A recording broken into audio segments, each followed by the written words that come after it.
नमस्कार दोस्तों, मैं हूं प्रतीक और आप देख रहे हैं द प्रिमिटिव हिंदू। दोस्तों, महाभारत सच है या कल्पना? कुछ लोगों का कहना है कि महाभारत और गीता का उपदेश सिर्फ लोगों के मन की बनाई बातें हैं, पर लगातार मिलते गए पुरातात्विक और वैज्ञानिक सबूतों ने लोगों को अपने मन की बातें बदलने पर मजबूर कर दिया। आज हम महाभारत से जुड़े 10 ऐसे सबूत दिखाएंगे। उसके बाद निर्णय आपका होगा कि क्या महाभारत सच में थी या फिर एक कल्पना है। तो दोस्तों, मेरे साथ इस वीडियो में आखिरी तक बने रहिए। यदि आपने अभी तक वीडियो को लाइक नहीं किया है तो देर किस बात की, वीडियो अभी लाइक करें और चैनल को सब्सक्राइब कर लें। दोस्तों, महाभारत होने का पहला प्रमाण है खगोल शास्त्र। महाभारत का उद्योग पर्व बताता है कि महाभारत के युद्ध से ठीक पहले भगवान श्री कृष्ण हस्तिनापुर गए थे। जब चंद्रमा रेवती के नक्षत्र में था, हस्तिनापुर जाते समय कृष्ण भगवान ने रास्ते में एक जगह रुककर विश्राम किया था, जिस जगह का नाम वृक्षथला था। उस दिन चंद्रमा भरानी नक्षत्र में था, जिस दिन दुर्योधन ने कृष्ण भगवान के सारे प्रयासों को नजरअंदाज करके रुख मोड़ लिया था। तब उस समय चंद्रमा पुष्य नक्षत्र में था। इंडियन एस्ट्रोनॉमिकल कैलकुलेशन से हम उस समय की घटनाओं की डेट को भी पता लगा चुके हैं जिस दिन वो सब घटित हुआ था। दोस्तों, हमारा अगला प्रमाण है कुरुक्षेत्र। ये बात तो हम सभी जानते हैं कि महाभारत का युद्ध कुरुक्षेत्र में हुआ था, जो आज भी हरियाणा राज्य में स्थित है। कहा जाता है कि उस समय तबाही ला देने वाले युद्ध में बहे खून की वजह से वहाँ की धरती लाल हो गई थी। पुरातात्विक विशेषज्ञ ने माना है कि महाभारत घटना सच में घटित हुई थी, क्योंकि उस जगह पर लोहे से बने तीर और भालों को जमीन में गड़ा पाया गया, जिनकी जाँच पड़ताल करने पर उन्हें 2800 ईसा पूर्व का माना गया है, जो कि लगभग महाभारत के समय काल के ही हैं। दोस्तों, अगले प्रमाण हैं आज के न्यूक्लियर वेपन। दोस्तों, महाभारत में आपने ब्रह्मास्त्र नाम के भयानक अस्त्र शस्त्र के बारे में सुना तो होगा ही। यही शस्त्र धर्म और सत्य को बनाए रखने के लिए ब्रह्मा द्वारा बनाया गया एक बहुत ही विनाशकारी परमाणु हथियार था। माना जाता है कि ये अचूक और भयंकर अस्त्र होता था, जिससे केवल दूसरा ब्रह्मास्त्र ही रोक सकता था, और जो इसको छोड़ता था वही इसको वापस लेने की क्षमता रखता था। रामायण में भी लक्ष्मण ने जब मेघनाथ पर ब्रह्मास्त्र से प्रहार करना चाहा, तो भगवान श्री राम ने लक्ष्मण को ये कहकर रोक दिया कि अभी इसका उपयोग करने का सही समय नहीं है, क्योंकि इससे सारी लंका तबाह हो जाएगी और बेकसूरों की जान चली जाएगी। इस प्रकार ये अस्त्र किसी गिने चुने योद्धाओं के पास ही होता था।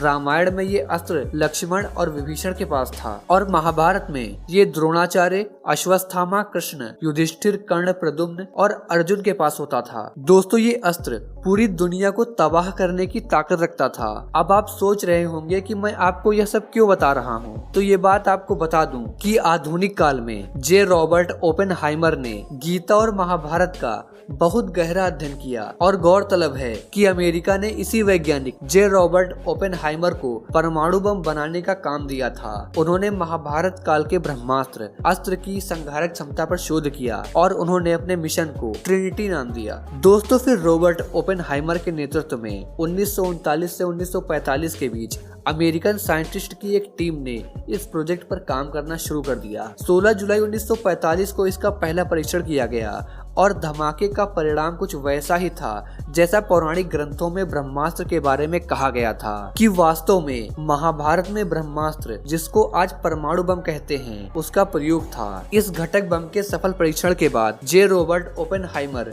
गीता का श्लोक पढ़ते हुए रोने लगे। जिन्होंने आज के परमाणु बम का आविष्कार किया, वे वैज्ञानिक खुद इस बात को मानते हैं कि महाभारत हुआ, और हमारे देश के कुछ धर्म विरोधी लोग हमारे इस महान इतिहास को, धर्म युद्ध को एक कहानी मात्र मानते हैं। दोस्तों, हमारा अगला प्रमाण है महाभारत में दिए गए छंद। ये कहना बिल्कुल ही गलत होगा कि महाभारत में लिखे गए लेख काल्पनिक हैं। ऐसा लोग इसलिए सोचते हैं क्योंकि उन्हें लिखे जाने का तरीका एक कविता की तरह है, और उन्हें पढ़ने पर वो एक कविता जैसे लगते हैं। पर उस समय ये रिवाज था कि हर चीज को कविता के तरीके से लिखा जाता था। यहाँ तक कि गणित यानी कि मैथमेटिक्स के फॉर्मूलों को भी कविता की तरह ही लिखा गया था। दोस्तों, अंग देश के प्रमाण। कुंती के सबसे बड़े बेटे दानवीर कर्ण अंग देश के राजा थे, जो उनको दुर्योधन द्वारा उपहार स्वरूप भेंट किया गया था। उस समय का अंग देश आज उत्तर प्रदेश में गोंडा जिले के नाम से जाना जाता है। साथ ही जरासंध द्वारा अपने राज्य के कुछ हिस्सों को कर्ण ने जीत लिया था, जो आज बिहार के मुंगेर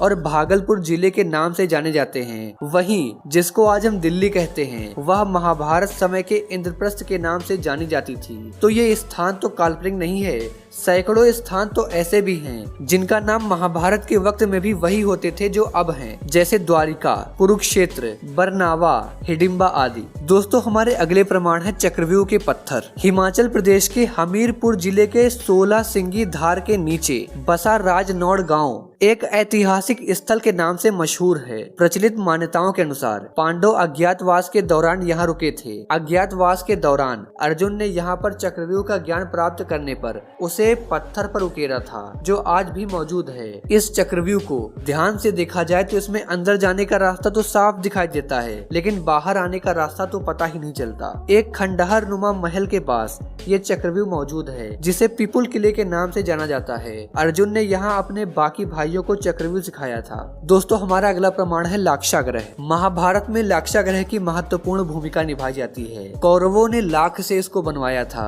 और इसमें पांडवों को जिंदा जलाने की साजिश रची गई थी, लेकिन सुरंग के माध्यम से पांडवों ने निकलकर अपनी जान बचाई। यह वर्णावत नाम के स्थान पर बनाया गया था। दोस्तों, महाभारत का अगला प्रमाण है श्रीमद् भगवद गीता। दोस्तों, जिन्होंने श्रीमद् भगवद गीता पढ़ी होगी उन्हें अच्छी तरह से पता होगा कि उसमें अधिकांश श्लोक सिर्फ 2-2 लाइनों में लिखे गए हैं, और अगर आप किसी भी एक श्लोक को पढ़ें, समझें, तो ये श्लोक बिल्कुल कम शब्दों में और बहुत अधिक बातें कह देते हैं, मानो गागर में सागर। और जितनी गहरी बातें उसमें लिखी गई हैं, तो ये बातें किसी सामान्य पुरुष द्वारा बिल्कुल नहीं लिखी जा सकती। आज मानव सभ्यता बहुत विकसित हो चुकी है, लेकिन आज भी गीता में जो ज्ञान है वो अकल्पनीय और अद्वितीय है, जिसे एक सामान्य व्यक्ति का दिमाग नहीं सोच सकता। कोई महान पुरुष या भगवान ही कह सकता है, और यह इस बात का सबूत है कि भगवान श्री कृष्ण थे और उन्होंने गीता का वाद संवाद अर्जुन के साथ किया था। तो इसलिए अर्जुन भी थे, और अर्जुन थे तो फिर पांडव भी थे, और पांडव थे तो महाभारत भी हुआ था। दोस्तों, हमारा अगला प्रमाण है द्वारिका। इस बात से तो हम सभी परिचित हैं कि भगवान श्री कृष्ण द्वारिका के राजा थे, और महाभारत में इस बात का उल्लेख मिलता है कि ये नगरी जलमग्न हो गई थी। पुरातत्व विभाग को गुजरात के पास समुद्र के नीचे एक पुराना शहर मिला, और इसके प्रमाणों से पता चलता है कि ये वही द्वारिका नगरी है जिसका उल्लेख महाभारत में किया गया था। समुद्र में मिले अवशेषों से ये बात साबित होती है कि द्वारिका कोई काल्पनिक शहर नहीं बल्कि एक वास्तविक शहर है। दोस्तों, हमारा आखिरी और अंतिम सबूत है जरासंध का अखाड़ा। अगर आपने महाभारत के बारे में पढ़ा हो या टीवी पर देखा हो तो आप जानते होंगे कि जरासंध महाभारत के महान किरदारों में से एक था, जिसका वध बलशाली भीम द्वारा किया गया था। जरासंध मगध देश का राजा था, जिसका पुरातात्विक विभाग को बिहार जिले के राजगीर में एक अखाड़ा मिला। वो वही जगह है जहां भीम ने जरासंध को मार दिया था, और इस समय ये पर्यटकों के लिए दिलचस्प जगह है और आकर्षण का केंद्र बना हुआ है। दोस्तों, और भी जाने तो कितने सबूत हैं जो ये चीख चीख के कहते हैं कि महाभारत सच थी। अफगानिस्तान से लेकर अरुणाचल प्रदेश तक, श्रीलंका से लेकर तिब्बत तक, सभी जगह पर आपको महाभारत से जुड़े सबूत मिल जाएंगे। तो दोस्तों, ये था आज का वीडियो। इस वीडियो के बारे में आपकी जो भी राय हो नीचे कमेंट करके जरूर बताइएगा। मिलते हैं आपसे अगली वीडियो में एक नए टॉपिक के साथ। जय हिंद, जय भारत, वंदे मातरम।